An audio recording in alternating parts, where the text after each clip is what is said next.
This lecture was advertised as being about sex and sexuality. It's going to be not quite that. It's going to be about knighthood and courtly love and these kinds of things. Basically, I want to introduce 4 kinds of lovers, okay, as a way of introducing different aspects of the way love is policed, moralized, boundaried in the medieval world. Intoxicated lovers. I'm going to look at troubadours, the troubadour poetic tradition. This, if you've never been introduced, is your opportunity to fall in love with the troubadours, which are such an important part of literary traditions in Europe. Of course, in France and Italy too, it would be seen as like the beginnings of French and Italian literature.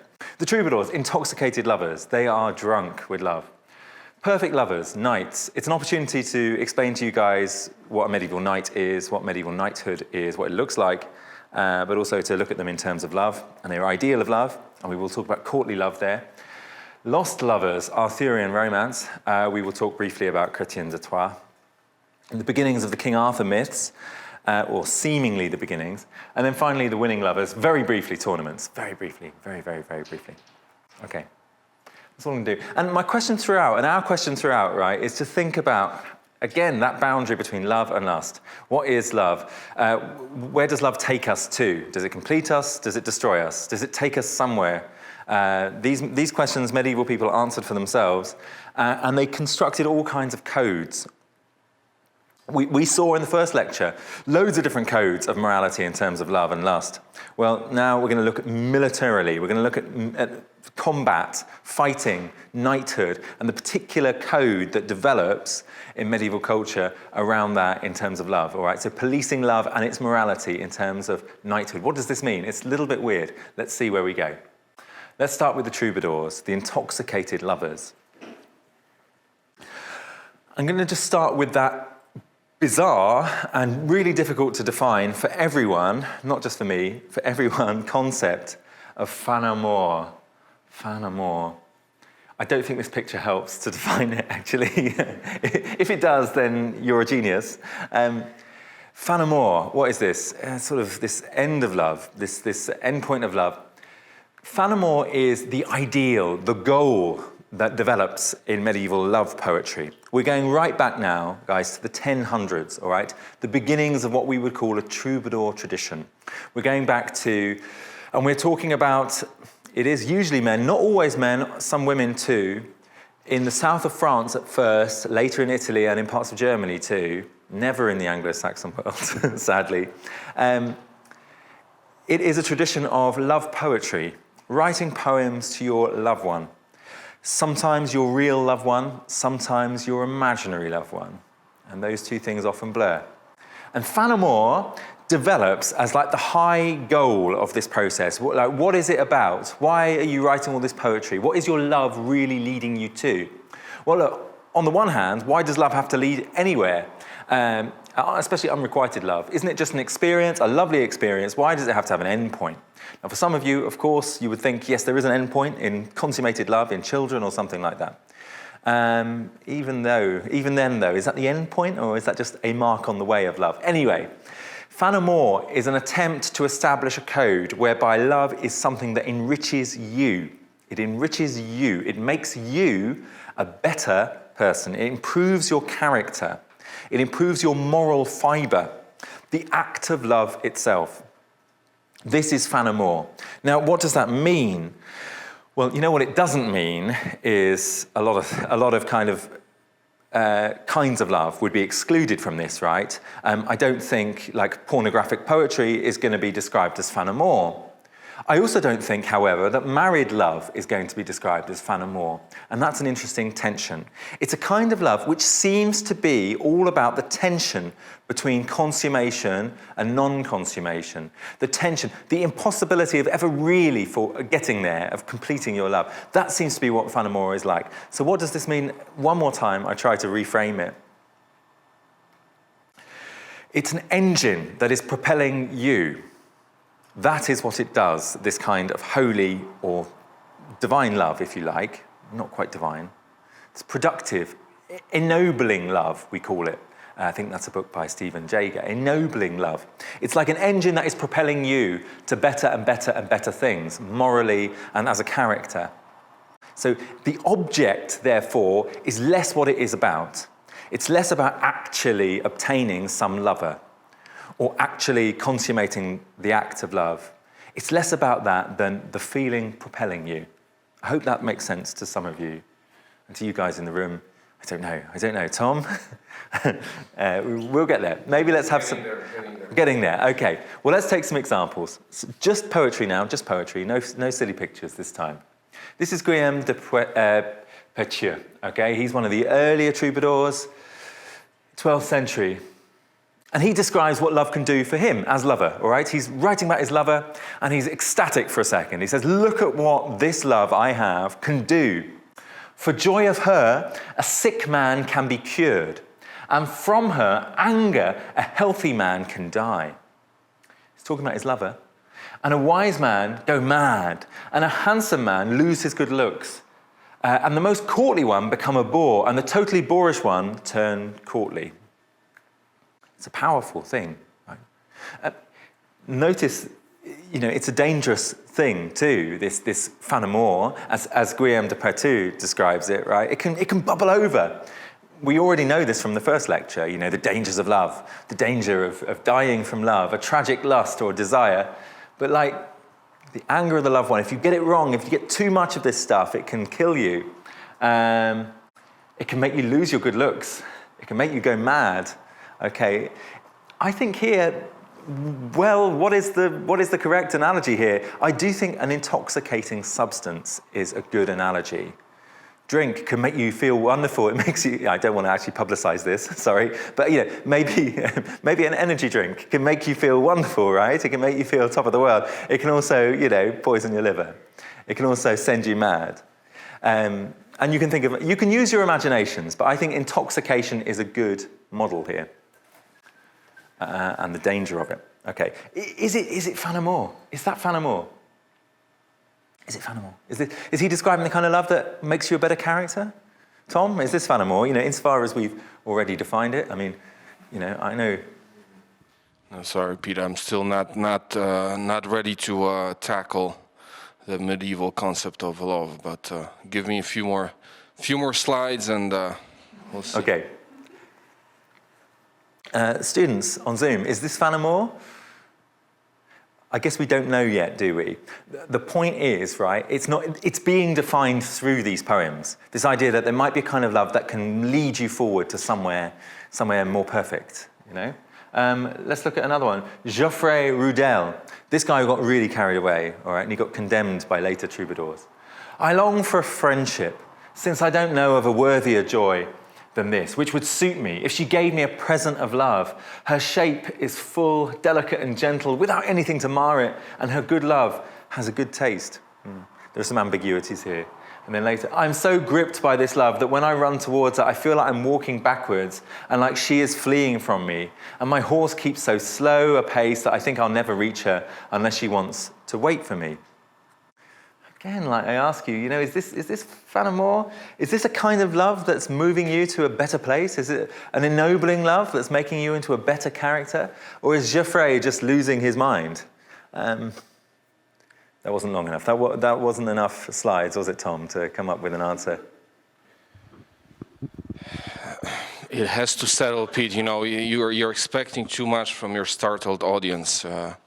7 centuries of a sudden movement to a completely. But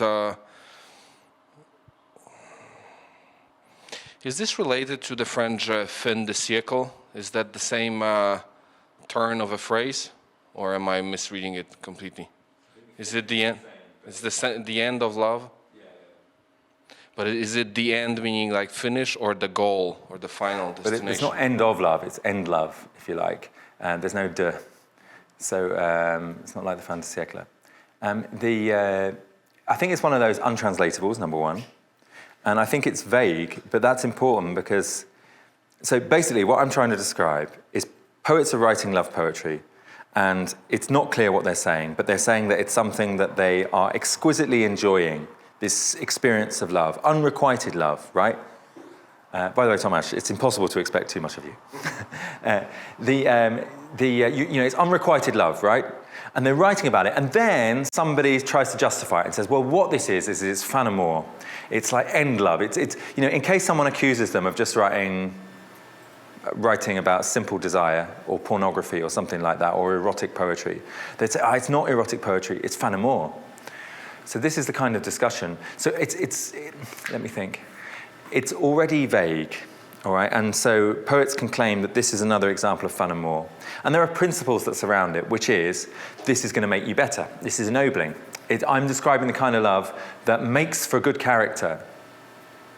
But then we get poems like this, and I'm not so sure. Is this, I'm gripped by the love and I run towards it, and the harder I run, the further away I go from the love object. I think it's not clear, right? But what we're seeing is a suspension.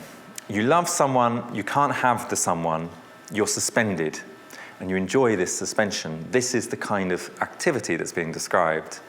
Now, I raise this for and it's being justified as, in that suspension, in that incompleteness, we all morally improve. We try and become better for our lovers, but also it teaches us something about who we are, the fact that we don't consummate our love. Anastasia, yes. What you call fan amour, it's not actually about the end at all, because it's not French, first of all. This is la langue occitane, the language that actually the troubadours used for the poetry. Of course, the languages are kind of similar, and it's if you translate it, it's more like good or fine. Ah, right.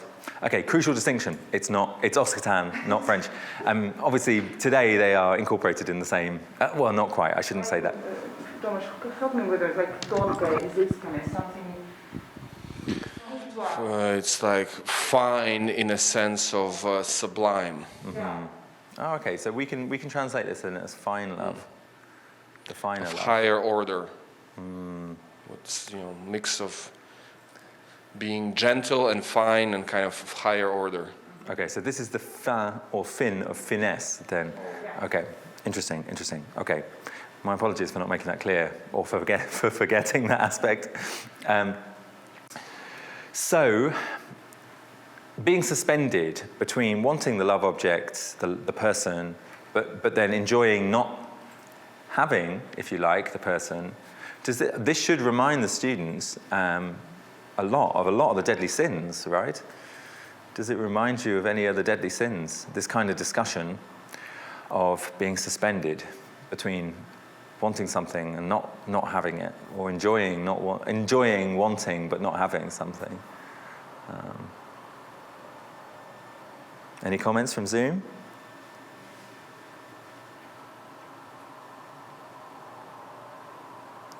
Well, I guess it reminds me of sloth. It is a bit like Acadia. Sloth, which is another difficult term to translate, Acadia.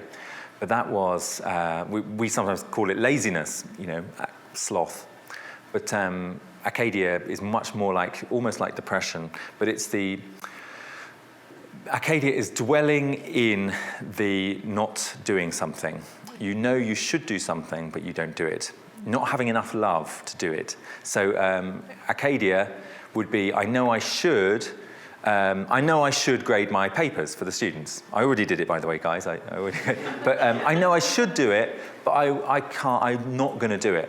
Now, it's not the same as, I actually want to grade the papers, but I'm still not going to do it, right? Because I'm in the sloth position. Now, it's not the same as I'm too lazy to do it. It's much more like I'm almost enjoying the kind of putting it off. Maybe it's more like procrastination.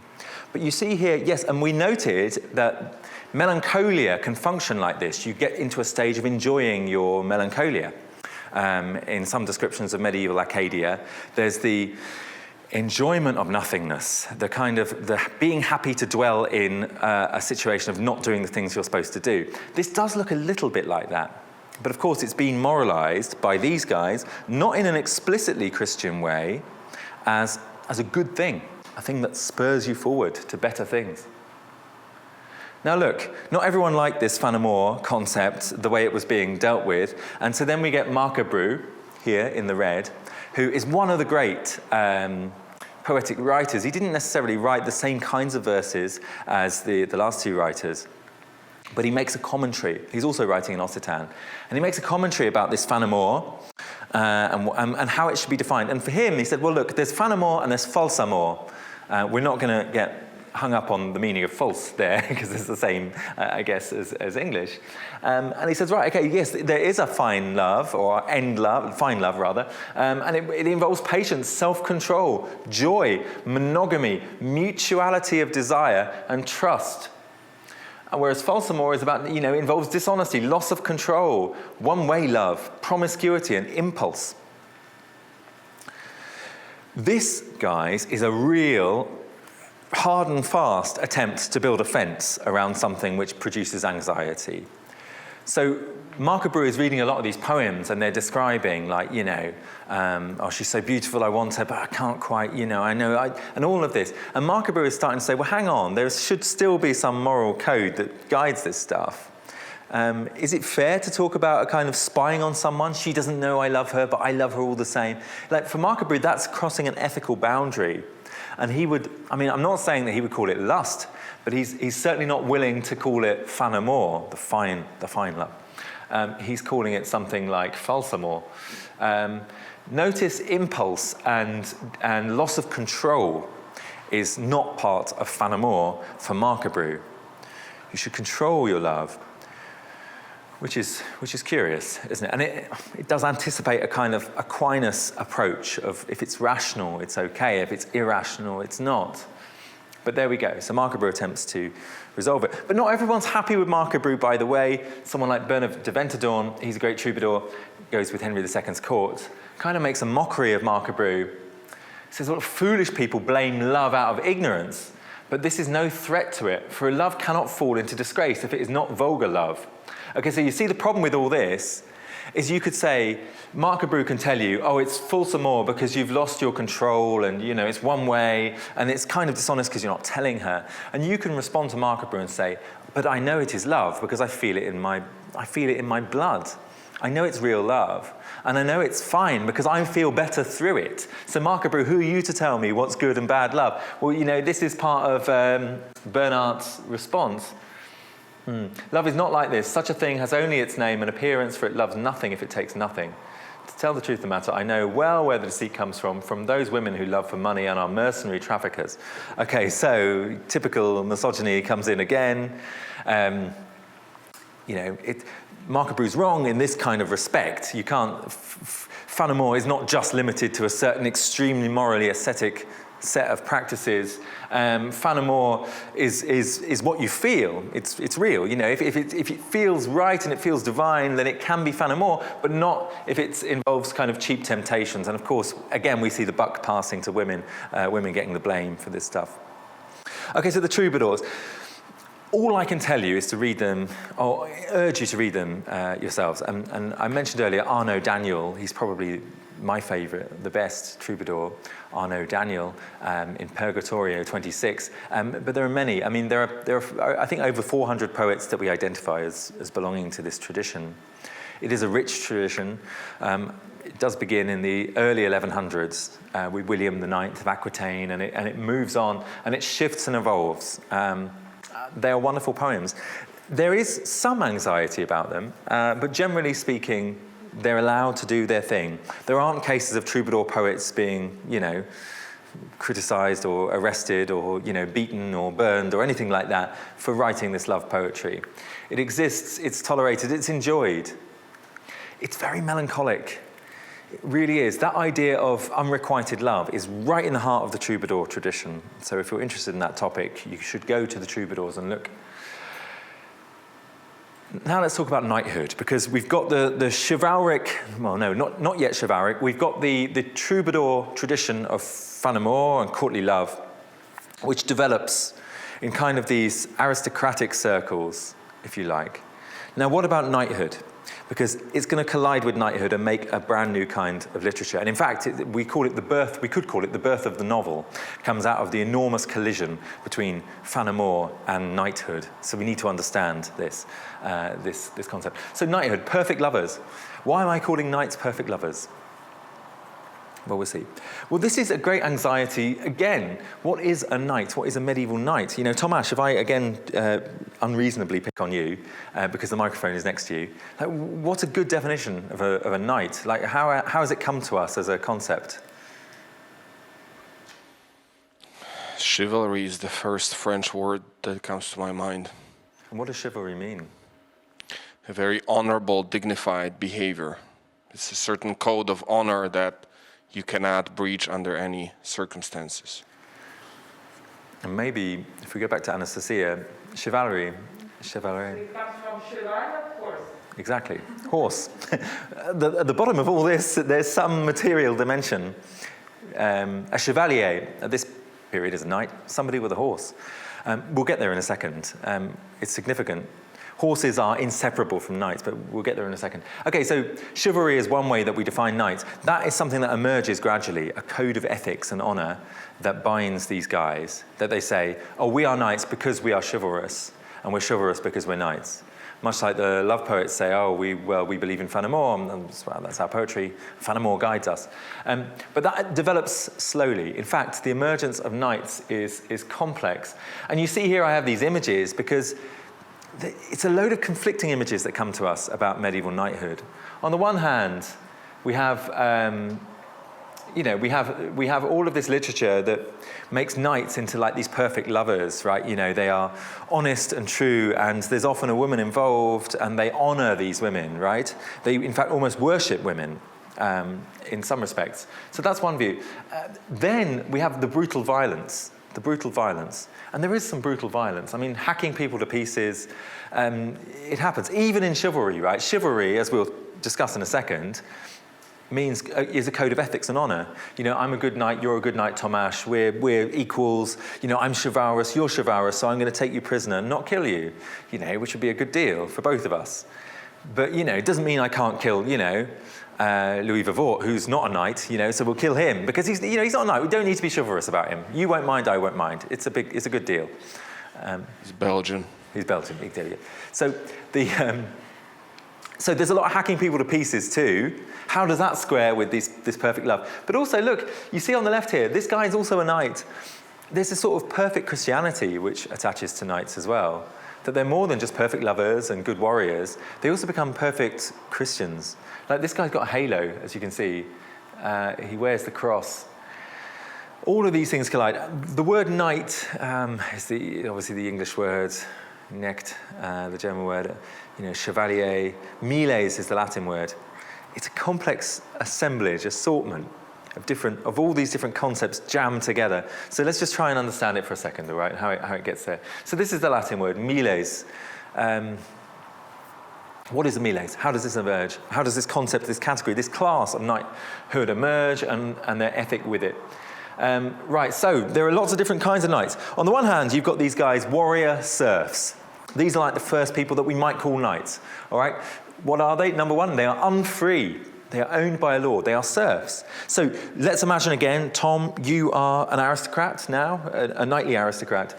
You, on your land, you can't manage the whole thing for yourself. If someone invades, you need people to protect you. Imagine you're a great baron with vast quantities of land.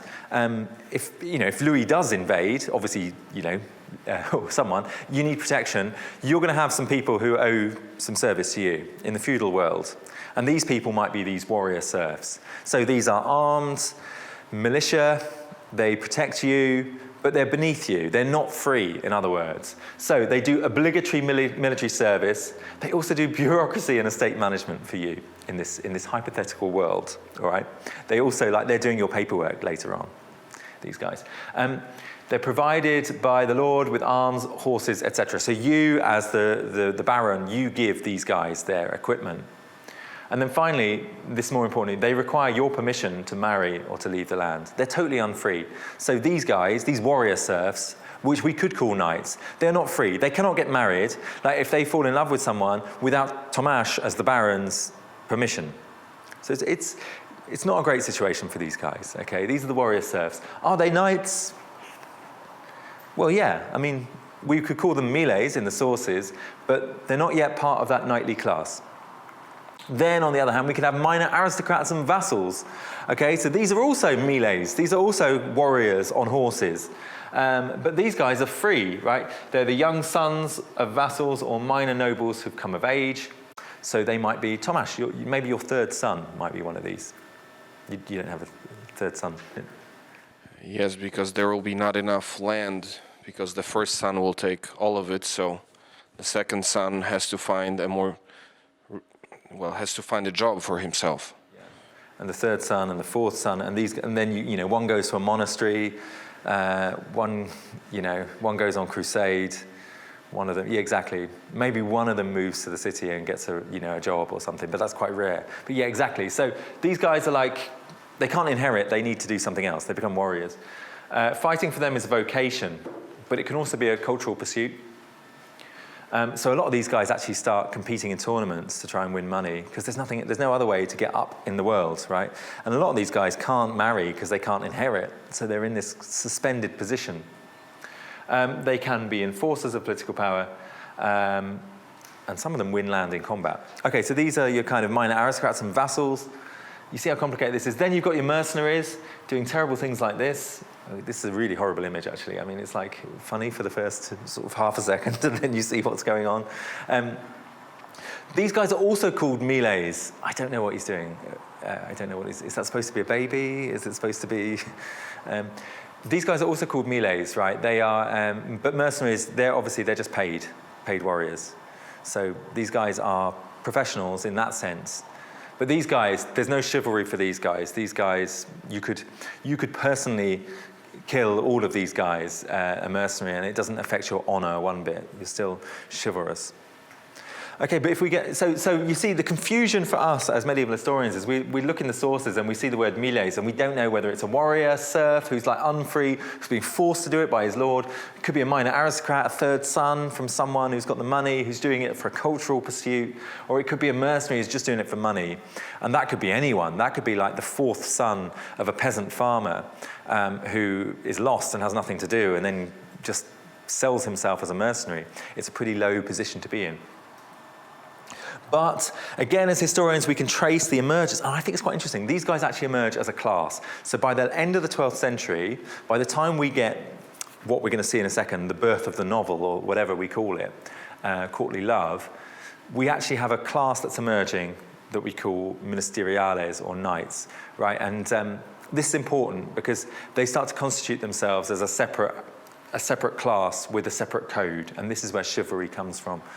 We see that a lot of these guys make regional assemblies, administer their own justice. That is, there's a crime in our local community. A few of us get together. We say, well, we're the ministeriales of this community. We're like the really powerful warriors of this community, and we're going to administer the justice. We're going to see whether Louis is guilty or not guilty of this crime.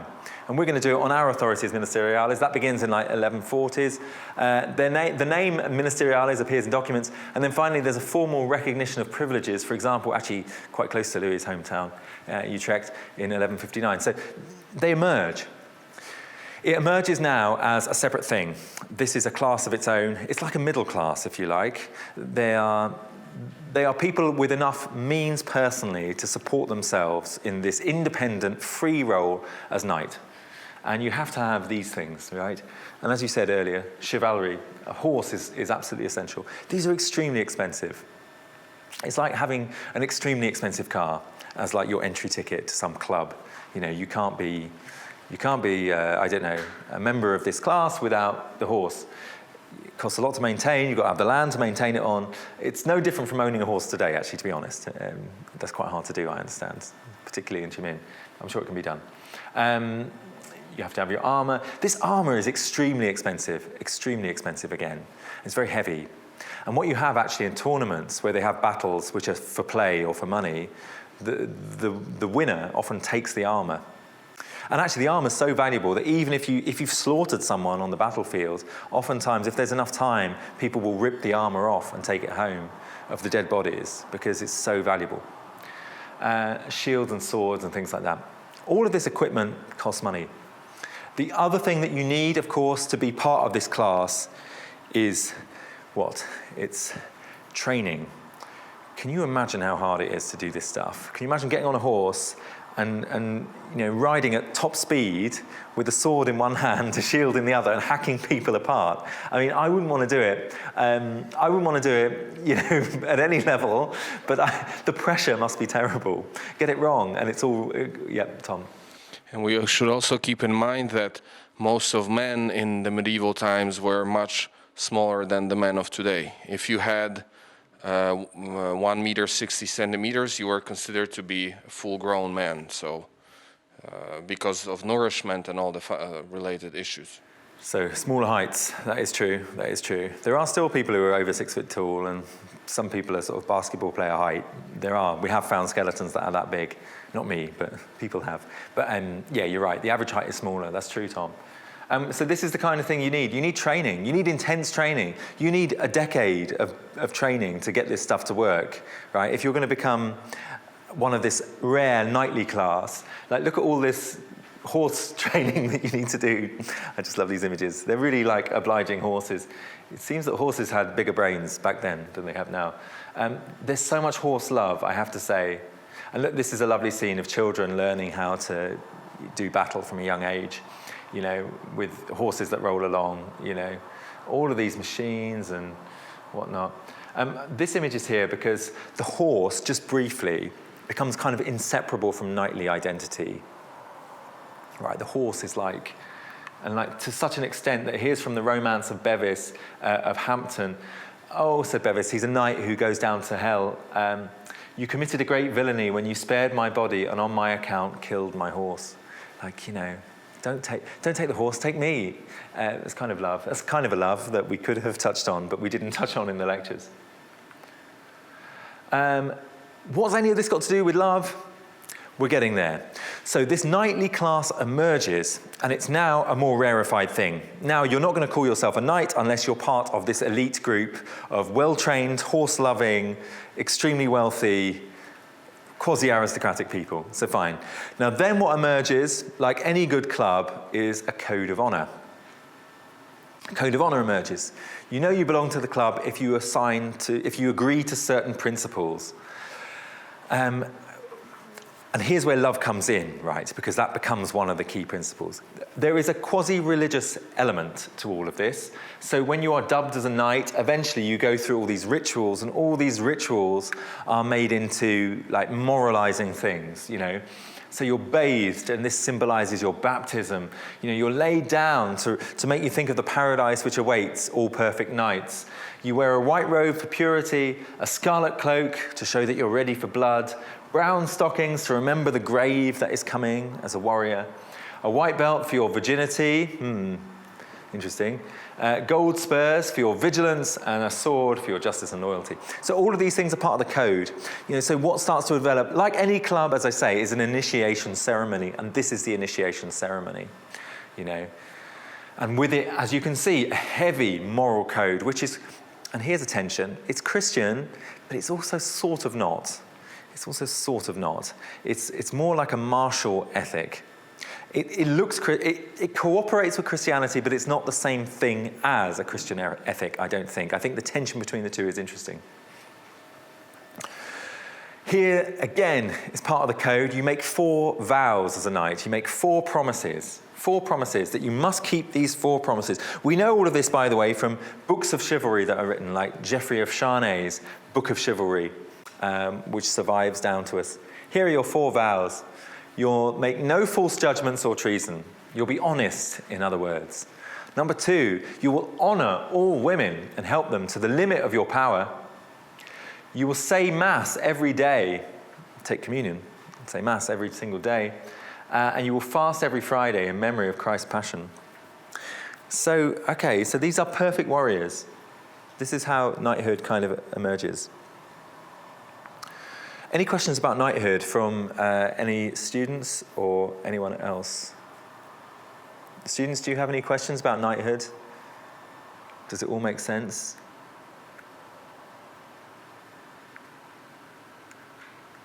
What does it mean to Mass every day? Yes, this means that you, it's like a Catholic Mass that would happen every Sunday. where you receive a blessing. That kind of thing. I can't describe it very well, not as a great mass goer. You will take, but you wouldn't be taking communion every single day. That wouldn't be possible, I don't think. But you are receiving the blessing. You are meditating on Scripture, ideally in the presence of a priest in a church. Any other questions, guys? Does knighthood make sense? Does it sound less fun now than it could have been? Maybe. There's a disciplinary ethic. And this is where we're going to collide now with that fan amour. So can you imagine how fan amour meets knighthood? What does that look like? What does that collision look like? Tom? It's an impossible question, by the way. These are very separate worlds, right? I mean, would a knight ever interact with a troubadour? Is he especially a dignified knight, would he ever talk to a troubadour? Or is he below his social class, so to speak? Well, no, I think their social worlds do overlap a little bit. Like one of the early troubadours is William IX of Aquitaine, who's a count, right? So he is himself an aristocrat. So these troubadours are all educated at some level, or at least they're part of wealthy households, a lot of them.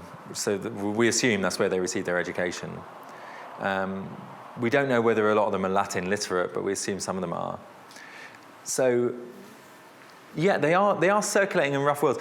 Cousins, I think a lot of the times we are talking about cousins. A lot of the time we're talking about friends or, previous friends. You might have been friends together when you were young, and now he's a troubadour, you're a knight. Obviously, it's difficult. There aren't as many troubadours as that. And also, it's localized. The troubadour culture is really in the south of France, some part of Italy, Occitania, right?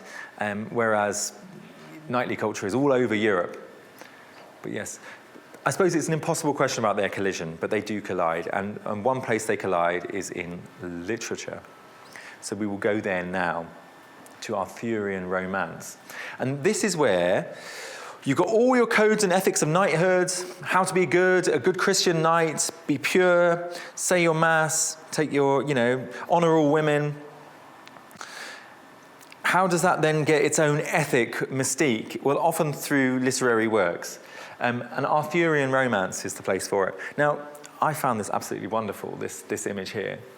This is from Modena Cathedral in the 1180s. This is, if you look really closely, you might be able to make it out, the names. It's actually really hard to see. Let's see, who do we have? Here we are, Artus. This is Arthur, and I think this is Guinevere over here. This is the earliest depiction of the Arthurian legend that we have. But look where it is. It's in Modena. It's in Italy.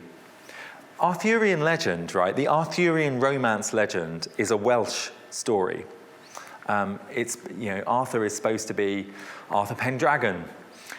He is at least a Briton. A Briton is the idea. It's a part of the British myth of an original king, who fought back the Saxon invaders and so on.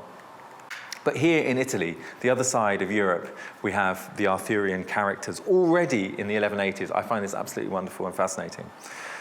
But I'm going to be more specific about this. We're going to look at the origins of, I think, the greatest Arthurian romancer and how he gets his beginning. And it's not in Italy, and it's not in Britain either, actually. It's between two patrons, Marie de Champagne and Philip of Flanders. So in Champagne and Flanders, these two, between them, are patrons of one author whose name is Chrétien de Troyes. So both of them, so what this means is at different times they say, Chrétien, please would you write us a story? Please, Chrétien, would you write the legend of King Arthur and his court? And so Chrétien does. And we are talking the 1180s, the 1190s. So it's right at the end of the 12th century. So all of those troubadours began in the early 1100s. Knighthood really gained purchase in the late 1100s. Now we're right at the end of the 1100s and we have Chrétien de Troyes. And so he writes these wonderful stories about King Arthur's court. They are in verse, they are in, they're not in Latin, they are in French. And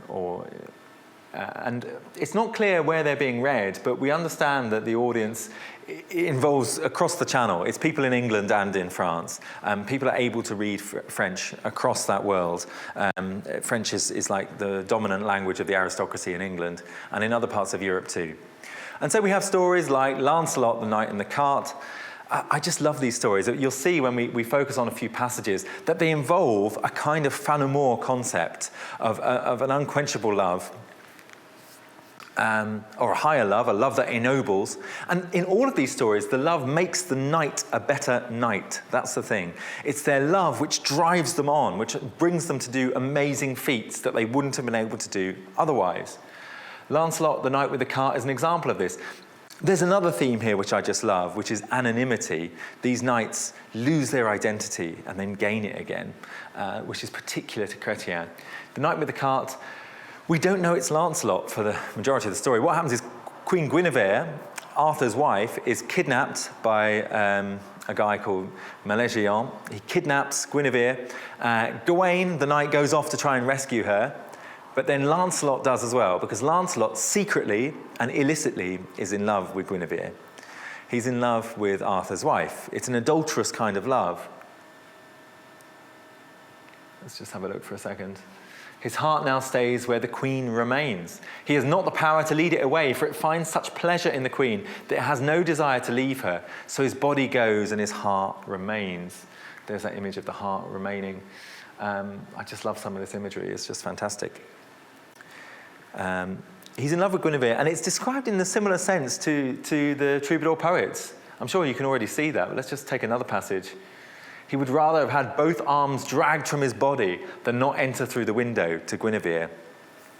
So number one, there's a scandal involved in Chrétien de Troyes, in the Knight of the Cart, Lancelot. It's adulterous love. It's consummated adulterous love. Even worse, it's adulterous love between one of Arthur's knights and Arthur's wife. Okay, so it's the worst kind of betrayal. But within the story, it is acceptable because it is true love. And that's a kind of paradox. It's a kind of paradox. And on the one hand, you see a whole subgenre of fin amour where precisely the love object should be unobtainable in this way. It should be illicit. It should be an illicit love that's outside of marriage. And that's what we see with Chrétien being valorized. But note, Lancelot wins. He beats Meleagant. He achieves the goal of rescuing Guinevere because he's driven on by his love. His love makes him a better knight.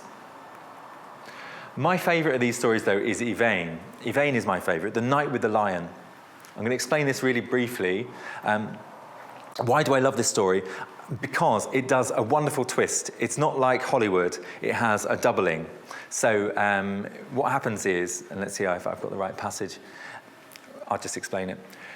Yvain, right, he wins the love of, I forget the name of his lover, which is terrible behavior. He's in love. He falls in love with this beautiful woman. And there's a tournament. And it's the winner has to get like the sparrowhawk or something, has to like capture this bird. And Yvain does it. And congratulations, Yvain. And he was heroic because he loved this woman so much. He found her so stunning and beautiful. He succeeded and triumphed. But the story does, and then they get married, and they're having a wonderful time. And then, it could have been a Disney story that ends there, but it's brilliant, it doesn't end. What happens is Yvain is then tempted away. I think it's Lancelot, actually, who says, or it might be Gawain, who says, come on, Yvain, you're married now, that's great, but come on, we still have a life. Let's go and do some tournaments. Let's do more fights. Let's have a knightly life as well. You can always come back home to your wife. And she says, all right, you can go, but you must be back within a year. If you don't come back within a year, then it's all over. And he goes off and he fights and he lives his life. And of course he misses it. He gets back a year and a day later. He's one day late. And she turns him away and says, go, I don't want to ever see you again. And this is where the story gets wonderful. He loses himself. his love, and he's still overwhelmingly in love with her. But basically the thing is, he discovers in the process that what he originally had was a kind of impure love, the kind of love that would make you betray it. Like you would wait too long, not come back. He now learns to love properly, and he does so by becoming the knight with the lion. He loses his identity. Actually, first of all, such a storm broke loose in his brain that he lost his senses. He tore his flesh, and stripping off his clothes, he fled across the meadows and fields. First of all, he actually becomes a wild man. He goes off into the forest, and he grows his beard and his hair, and he becomes wild and mad. He loses himself. Let's just see this again. He had no recollection of anything that he had done. He lay in wait for the beasts in the woods, killing them and then eating the venison raw. He becomes wild. It's now, after he's gone through this purgating process, that he learns who he is again. So he reinvents himself as the knight with the lion. This lion comes to him, and it's an interesting symbol. And basically, he then decides that he's going to combat all these people, and he's going to win all these tournaments, and he does that. And whenever they say, who is it? Who was the winner? He says, I'm the knight with the lion. And he doesn't give his real name. And then eventually we get into a situation, he wins this tournament, and the prize, because this man has been oppressing his wife, and the prize is if anyone can beat this guy, then I will fall down and marry him, all right? I'll throw off my old love and marry you. And of course, Yvain does this, he wins this battle, and then at the end she says, I'm so distraught because I still love my old husband. Who are you? I've promised I have to give myself to you. And of course, he takes his helmet off and says, it's me all along, I'm Yvain, and it's all wonderful, and it's all very moving. When you come before him, you may say this much, that I told you the knight with the lion was my name. So these stories, and this is a wonderful example of it, the love, again, makes him a better warrior. He's a better warrior. He's the most fantastic knight in the second half of the story, precisely after he's lost himself and he's learnt what true love is. But I also love the fact that it becomes a metaphor that you need to consummate your love to lose yourself in the process. Finally, really briefly, Percival. We don't need to dwell on this too much. The story of the Grail. This is the unfinished one, the Grail legend you're probably familiar with, medieval myth of the Grail.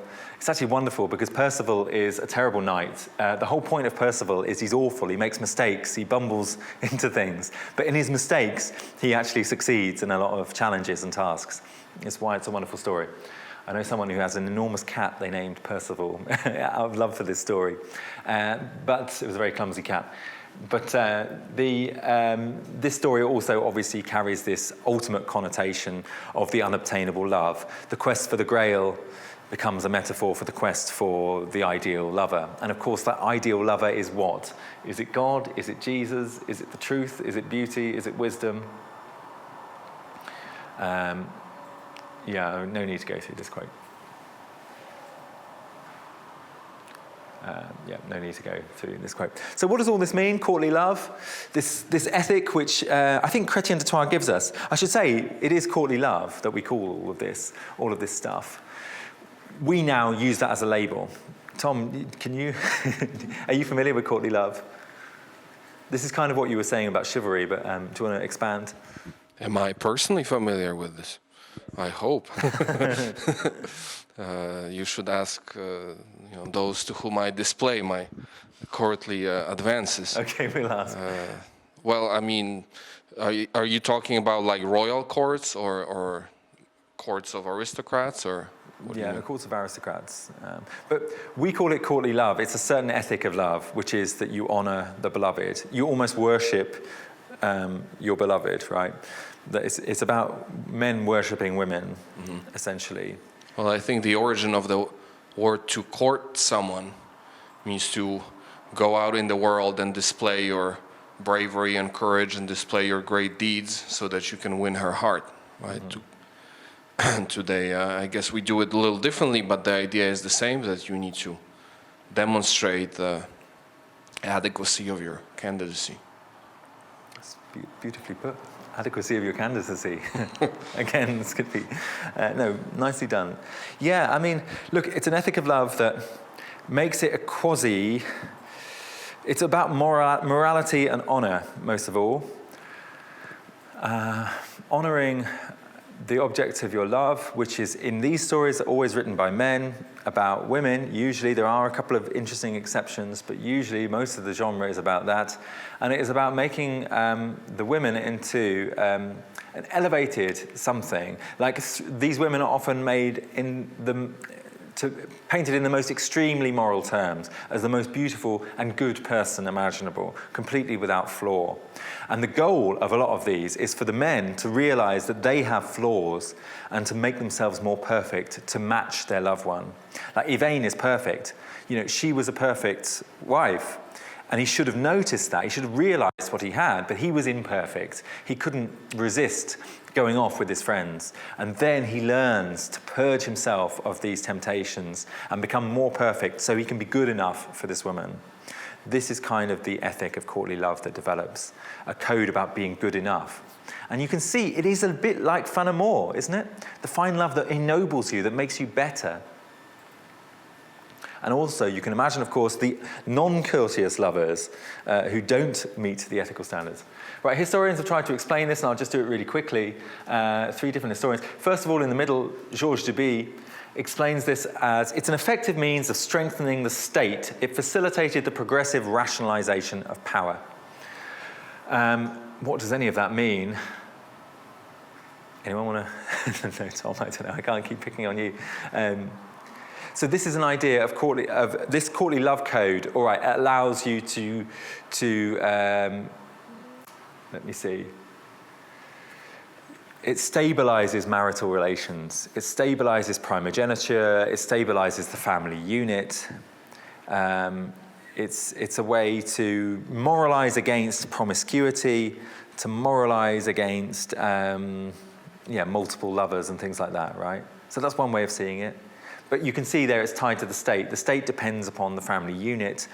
Courtly love is a way to instill the family unit as a high ethical ideal. Stephen Jager, courtly love fused an emerging apparatus of government with an elaborate system of education. For Stephen Jager, he's not thinking about this in state terms, oh, this is functional. He's talking about this as this emerges out of the early schools, the cathedral schools and things like that.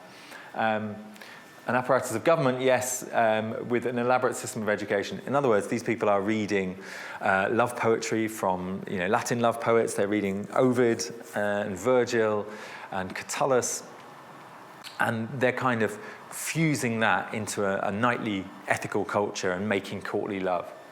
And then finally, Barbara Rosenwein, the real theme of medieval love poetry is not courtly love, but the power of women. That actually it's a way to talk about, understand, and reprocess women's emerging power in this world, or possibly threatening power in this world. 3 historians, 3 different interpretations. All of them, I think, can tell us something about how moralization of love happens. All right, any questions about courtly love before we move on to the very final part of the lecture? Zoomers, do you have any questions? I should look over there.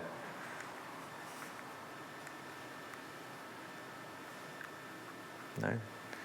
Tom, you done with any questions? You can pass the mic if you like, if anyone else has a question. I think we've all been waiting. You've built up a lot of suspense with all these stories of not fully realized love, and now we get to the final, the real deal of the lecture. Yeah, I don't know if I'm going to disappoint you now. Oh my God. Okay, winning lovers, the tournaments. Okay, so fine ideals, high ideals. What does it actually look like in practice?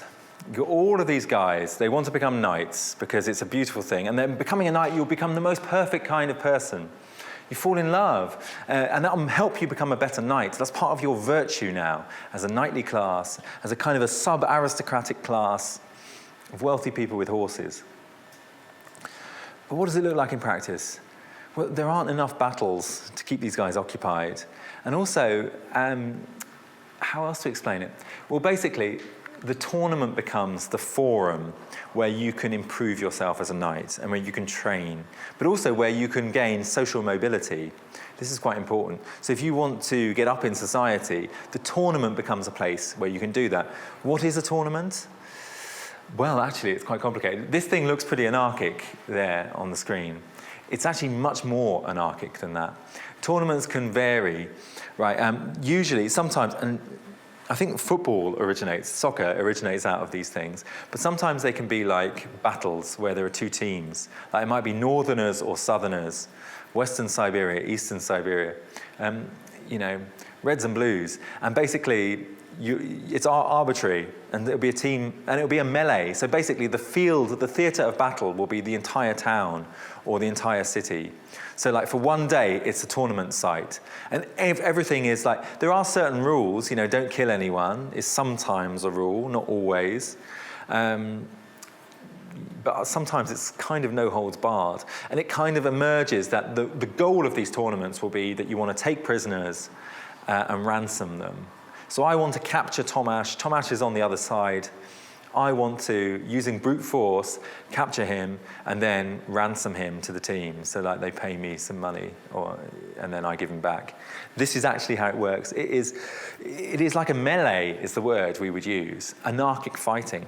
Sometimes it can be one-on-one combat as well. And this is more what you probably imagine by tournament, like riding towards each other with jousts and like knocking each other off. That does happen too. Those are very important, but just to underline, it can sometimes just be a free-for-all. What is the point of all of this? Well, look, in the image that we have from Disney movies, it's like about winning the love object. Some potential lover is sitting in the crowd, and they're impressed by your performance. I'm afraid that does happen. That does happen from time to time.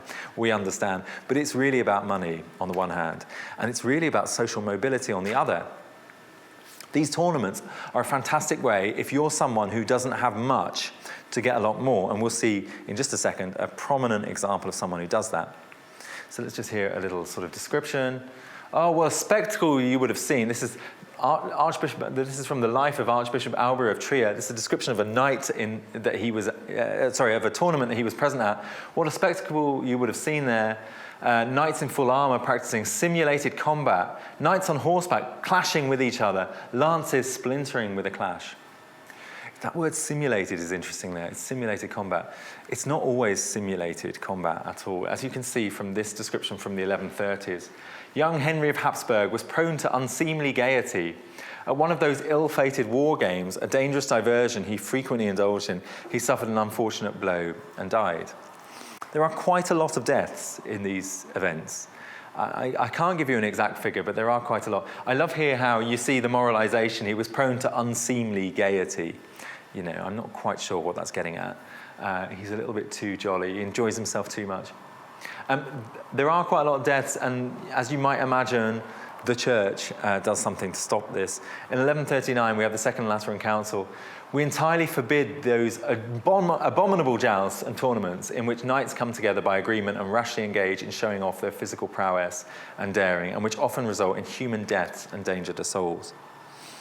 That doesn't stop them from happening, though.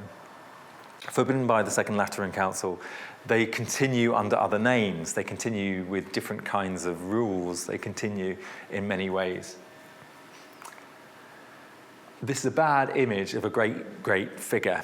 This is William Marshall. This is where I'm going to end this lecture, because I think he kind of summarizes a lot of things and puts, and shows us a practical dimension to them. We often consider him as the great knight. There's a wonderful life, the life of the Marshal. But this is an example of someone who was, like Thomas, you said, like fourth son. William Marshall, I think, was the fourth son, might have been fourth son of a minor aristocrat. He wasn't going to inherit any land. He has a horse. He has some armour. He's got enough wealth for that, but he's not got anything else. He works his way up through the tournaments to being the regent, the king in absence of England. Right? When Richard the Lionheart is on crusade, it's William Marshall who is regent, king of England. That's how important. He gains his reputation entirely through the tournaments, entirely through these red-blue battles of winning people's armour. He wins so much. He becomes independently wealthy via doing those tournaments. And he gets his reputation, so much so that the King of England invites him to train his son, whose name is also, his name's Henry, actually, Henry the Younger. Henry II invites William Marshall to train Henry the Younger to be in combat himself. It's really bad for Henry II because Henry the Younger then started a war against him using those skills. But anyway, that's how prominent he was. So he's someone who emerged from low in society to being almost King of England, basically. This Life of the Marshal describes it. He was dubbed a knight. He willingly accepted the honour accorded to him by God, which he had been so long waiting for. The Chamberlain girded on his sword, with which he was to deal many a blow, and God bestowed on him such grace that he never went anywhere to perform feats of arms without his exploits being covered in glory. And then finally, before the assembled counts and barons, and before other men such high rank, he girded the sword on the King of England, and yet he had not one strip of land to his name or anything else, just his chivalry. It's a lovely place to end. The only thing he had was his chivalry, right? That's his reputation. So, and it's enough to be brilliant at chivalry, is enough to be elevated to the very top level of society. Now, how do I summarize all of this? How do we get anywhere close to summarizing it? We see in this period, in the 12th century in particular, an ethic of love develop, all right? It develops through different means. It develops on the one hand through poetry. We have fin amour, the idea of a fine love, a love that will be perfect, a love that will be an engine which will make you into a better character, a better person, which will bring you to the high heights, but which does not have to be consummated. Better to be a poet sitting, thinking about love, and being ennobled by it than even getting your hands dirty and loving, on the one hand. And then on the other hand, you've got knights who develop as a class, that develop their own ethic and culture about being perfect and being good and being noble. And these two things then collide in the literature of someone like Chrétien de Troyes, who describes this process of, who describes the perfect knight as one who is made better by their love. Like a troubadour is made better by their love, the knight is now made better by their love that they're fighting to gain or fighting to succeed in impressing, right? So these two things sort of go together. But in the tournament world, as we can see, there is a hard-edged reality. People like William Marshall would probably impress lovers at the tournament, but Marshall himself is not really writing the love poetry. He's not even really living that life. He's living a life of almost mercenary levels of accumulation and warrior combat. What does any of this mean about defining love, lust, moralizing? Well, I think you can see many different approaches here to put some kind of moral fence, if you like, or boundary. I think with Macabru, with troubadour poetry, you see an attempt to say, well, this is moral kind of love, desire, this is not moral. This is what we accept and this is what we won't. It's not necessarily in the language of sin. It's in the language of true and false, of fine and false. You see with knighthood, well, there's a strong ethic there. If you're going to be a good knight, you must do all of these things. But when it comes to loving knighthood, with Chrétien de Troyes, the moral is much, much harder to detect. Someone like Yvain, the moral we have to interpret when we read a wonderful story like that. And we see that it comes down to recognizing that a true love will be one that modifies the person so that they are free from fault, which is interesting. It's a perfect idealization of what love can do. With Chrétien de Troyes, we don't necessarily see that kind of abyss of love where the person through their desire perishes. It's much more about perfecting love. So making it more moral, if you like. One dimension of sin, as we've seen throughout this course, is that sin is also a way of perfecting you. Know about the sins, know what to avoid, and you can become more perfect. And I think that's what we see with this knightly culture in the 12th century. All right. Questions from any of you here in the room first? Any of you? You must have questions. Billions of questions. Oh, yes. Now I have my revenge. Can ask a question. It will be a difficult one. So we talked about all the steps that lead to either the realization or consummation of love or not. But what about the product of love? So offspring.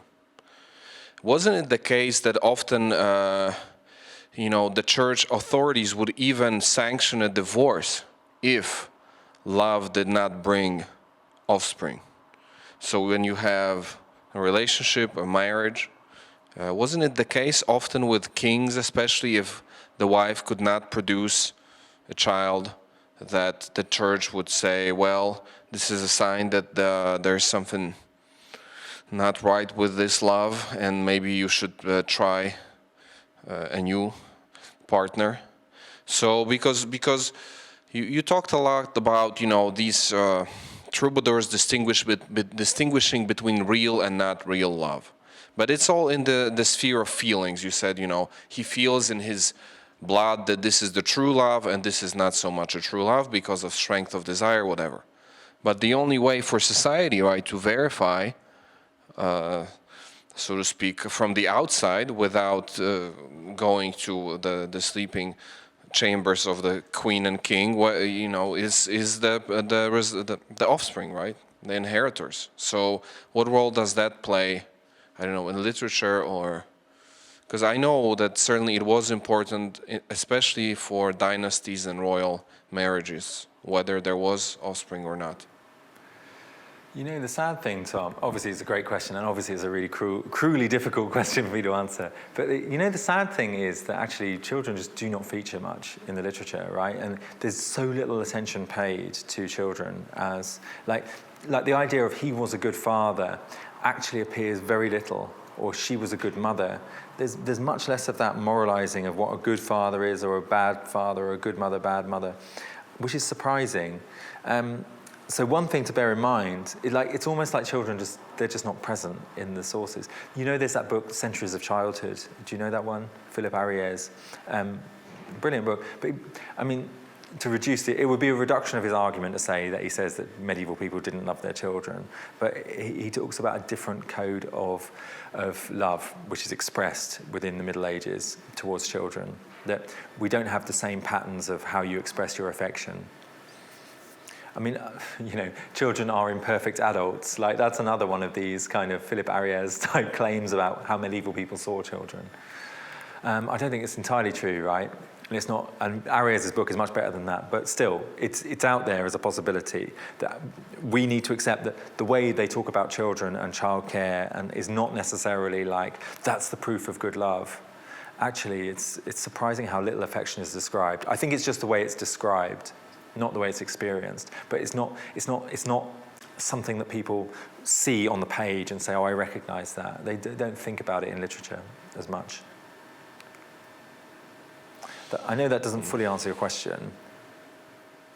Well, I encounter it frequently, not just in medieval times. And there was the most famous probably king in European history, August II of Saxony, who lived in the 18th century, who produced, hundreds of actually verified offspring, most of whom were illegal. But he had this second name, August the Strong of Saxony. He was also the king of Poland. And so you're talking about the kind of caring and, so to speak, we would say today, quality side of parenting. But what about, the quantity side? Wasn't it an important feature for the king to make sure, his wife endowed him with many possible heirs to the throne? Doesn't that feature somewhere in literature? Like, don't poets sing songs to certain queens because of their fertility? Sometimes? Yeah, good point. I'm not so sure. You are getting your revenge on me. I can't think of any examples. I'm sure they're out there. It just occurred to me, that beautiful poem, The Pearl. So it's not entirely true, and it's so beautiful and sad. About the father who writes about having lost a pearl, but he's really talking about his child that died, but he says, I lost this pearl. Because, in Russian history, it often happened that a wife who could not give children to a certain tsar, she would quickly be sent to a monastery. Yeah, look, there are loads of examples of this. So, like, a good example of this is Henry II and Eleanor of Aquitaine and Louis VII of France. So Louis and Eleanor are married, but no children. And so the marriage is... Now, what happens is, it's not like they get a divorce. What usually happens is you find a reason that they can annul the marriage, right? And usually that's by discovering that you're related. usually. We all knew that they were related in some way, but some genealogist producer says, oh, we didn't realize it at the time, but actually we're related, so the marriage never counted. So that's what happens, I think, with Louis. And Louis then, with Eleanor then marries Henry II, Louis's rival, the King of England, and then they have loads of children. They have like 9 children or something like that. So it's a real issue. No children with Louis, 9 children or 7 children, I forget how many, with Henry II. So yeah, those things do happen. And yes, there are comments that, oh, there's something wrong, but I don't necessarily think it's an ethic of love or whatever. Anastasia, there's a microphone. Small stupid remark. I'm sorry. I think that probably we can find such examples not in literature, in kind of classic literature, medieval literature, but in fairy tales. In just probably it wasn't just the subject for those people, but it was an important subject for, I don't know, peasants or. And I remembered a lot of fairy tales with such, I don't know, scenario. Yes. I think in the previous lecture we talked about anxieties about, different anxieties about women's sexuality, women's reproduction, so we touched on that briefly. Those are covered in some of the literature, but I think Anastasia is right. A lot of this is, in oral tradition there will be these kinds of things. Any other questions? Guys on Zoom, do you have a question?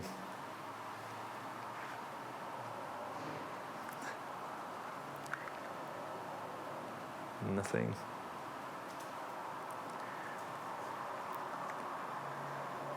Okay, well, Tom?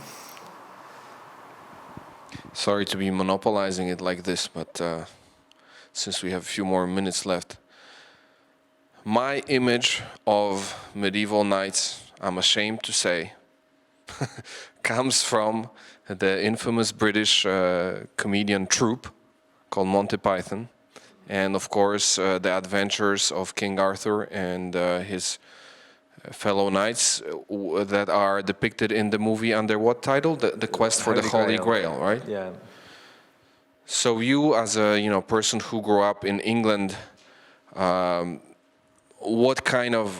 would you say about I think this is a very popular movie, right? Am I getting it right? What would you say as a medieval historian, and because we talked about chivalry, they make a huge parody out of it, right? They depict these guys, these knights as utterly crazy. The scene with the flying rabbit, you remember the flying rabbit with big teeth who murders them all? I think it really ridicules this whole culture. So what is your take on the cultural influence of their kind of parody of medieval times? Did it stick, or is it something that people relate to, or how would you comment on this just as an observer of cultural life? Well, I think they're really accurate at some level in the way they parody. Like, they're really spot on. They parody exactly the kinds of material that appears in medieval legends of knights. Like a challenge, like, you can't cross the bridge unless you answer these questions.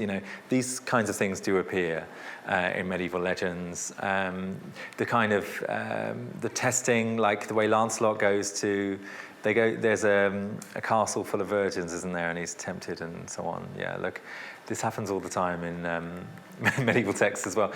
The reason for that is that Terry Jones, now sadly no longer with us, but Terry Jones was like a passionate medievalist, extremely passionate even back then. So he really, the Holy Grail is a labour of love. That film is a labour of love. It's wider cultural influence. Well, look, yes, we do laugh at this stuff. We laugh at this stuff because it seems ludicrous that there's this ethic and code of like absolute honor and integrity for a knight, somebody who's a warrior with a sword. I think it's hard for us to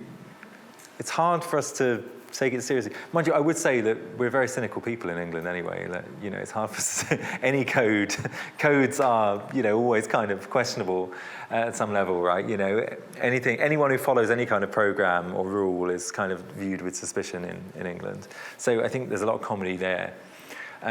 It's just enormously popular. It is funny though, there's something, they skewer it so well. You have to remember what they're skewering as well is the 19th century obsession with the Middle Ages, the 19th century revival, like Walter Scott and all those kinds of things. Like, that's really, like, the view of the Middle Ages is like this Victorian purified ideal of what the Middle Ages looked like. It's kind of that, it's very meta in that respect. Hope that helps. Guys, I think we're out of time. We're not quite, but we are really. So thank you so much for coming again, and I really appreciate it. And look, you know, it didn't cover all of the, it didn't square the circle, but you know. And for students, thank you so much. Notice no Dante this week, which is like a real slip up because he was the greatest unrequited lover of them all, and he had so much to say about love and lust. But you know, maybe we'll be talking about him on Thursday when we read Paolo and Francesca in Canto 5 of the Inferno. You can read the Vita Nuova, which is my favourite unrequited love text. It's optional for you. Books, chapters 1 to 11. It's really short. I recommend it. Dante falling in love with Beatrice, Beatrice dying. Dante not caring about her being dead because it was never really about that in the first place. It's really a strange book. It's a wonderful book. And then also we're reading, the St. Martin's Four Wishes, which is a fabliau, which is really dirty in medieval terms. And finally, Hadovik of Brabant and her Vision number 7, which will be lovely. All right, I'll see you all on Thursday. Thank you so much. You don't have to. Oh, well. Thank you, guys. Thank you.